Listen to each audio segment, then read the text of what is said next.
Assalamualaikum warahmatullahi wabarakatuh. Halo teman-teman, kembali lagi bersama aku Nun. Pernah gak sih teman-teman ngerasa kita udah berdoa terus-menerus, tapi hidup kita tuh masih gitu-gitu aja. Rezeki kita masih seret, hati kita masih gelisah, dan doa-doa kita belum juga sampai ke langit atau belum Allah kabulkan.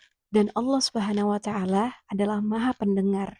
Sudah pasti alasannya bukan karena Allah nggak mendengar, tapi mungkin dalam doa-doa kita, kita lupa menyebutkan nama seseorang yang paling Allah cintai. Siapa?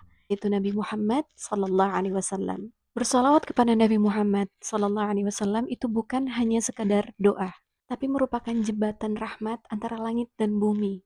Merupakan jembatan sampainya doa kita kepada Allah Subhanahu wa Ta'ala. Jadi setiap kali lidah kita menyebutkan Allahumma salli ala Sayyidina Muhammad, di saat itu juga percayalah Allah Subhanahu wa Ta'ala sedang menurunkan rahmat kepada kita. Rasulullah Sallallahu Alaihi Wasallam bersabda, barang siapa yang bersalawat kepadaku satu kali, maka Allah Subhanahu wa Ta'ala akan bersalawat kepadanya sebanyak 10 kali. Hadits riwayat Muslim. Bayangkan, sekali kita bersalawat kepada Nabi Muhammad, Allah balas dengan 10 rahmat. Allah balas dengan 10 kebaikan. Allah balas dengan 10 penghapusan dosa. Dan Allah balas dengan 10 derajat yang ditinggikan. Kalau kita lakukan atau kita baca sholawat ini terus-menerus, bukan hanya rahmat yang akan turun kepada kita, tapi juga ketenangan yang selama ini kita cari. Dikisahkan suatu hari ada sahabat yang bernama Ubay bin Ka'ab. Beliau berkata kepada Rasulullah, "Wahai Rasulullah, aku biasanya berdoa dan bersalawat juga kepada engkau. Tapi berapa bagian dari doaku yang sebaiknya aku gunakan untuk bersalawat kepadamu, wahai Rasul?" Kemudian Rasulullah menjawab, "Sebanyak-banyaknya." Kemudian Ubay bertanya lagi, "Kalau aku jadikan setengahnya untuk salawat, wahai Rasul, bagaimana?" Nabi Muhammad menjawab, "Ya itu baik sekali, dan jika lebih, itu malah lebih baik," kata Nabi Muhammad. Kemudian Ubay bertanya lagi kepada Nabi Muhammad, "Kalau aku jadikan seluruh doaku hanya untuk bersolawat kepadaku, wahai Rasul, bagaimana?" Kemudian Rasulullah menjawab, "Kalau begitu, cukup bagimu semua hajatmu dan diampunilah dosa-dosamu." Masya Allah, lihat betapa besar keajaiban solawat. Hanya dengan memperbanyak solawat, semua hajat kita akan dipenuhi Allah. Dan dosa-dosa kita pun akan diampuni Allah. Dan ada kisah lagi, seorang sahabat pernah datang kepada Nabi Muhammad dan beliau berkata, "Wahai Rasulullah, aku merasa hidupku tuh sempit, rezeki aku seret, dan hatiku tuh selalu gelisah."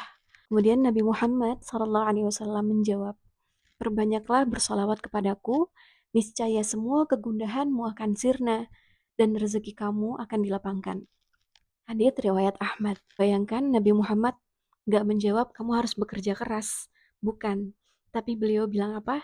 Hanya dengan bersolawat. Hanya dengan menyebut nama Nabi Muhammad dengan sepenuh hati dan dengan sepenuh cinta. Rasulullah SAW bersabda, "Sungguh yang paling dekatku nanti di hari kiamat adalah orang yang paling banyak bersolawat kepadaku." Coba bayangkan di hari kiamat, di hari di mana semua orang sibuk dengan dirinya sendiri, ada satu golongan yang dekat dengan Nabi Muhammad. Bukan karena mereka banyak amal, bukan karena mereka tinggi pangkatnya, tapi karena apa? Karena mereka sering bersolawat kepada Nabi Muhammad. Mungkin di dunia kita merasa nggak punya siapa-siapa, tapi kalau kita bersolawat sebanyak-banyaknya kepada Nabi Muhammad, di akhirat nanti kita akan mempunyai seseorang yang sudah pasti menunggu kita. Itu siapa? Nabi Muhammad Sallallahu Alaihi Wasallam yang tidak akan pernah melupakan umatnya. Dan ini bukan hanya diungkapkan dalam suatu hadis, para ulama pun banyak yang mencatat hal ini.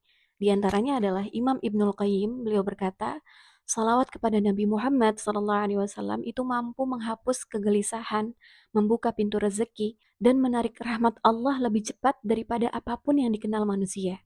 Subhanallah, beberapa ulama juga pernah bercerita bahwa ketika mereka terjebak dalam masalah sulit, mereka memperbanyak salawat kepada Nabi Muhammad hingga Allah Subhanahu wa Ta'ala membukakan jalan keluar dengan cara yang tidak pernah mereka duga.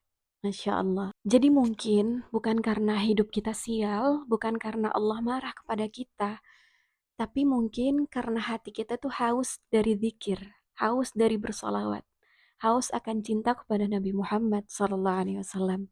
Jadi mulailah dari sekarang, meskipun hanya dengan satu kalimat lembut di sela-sela aktivitas kita.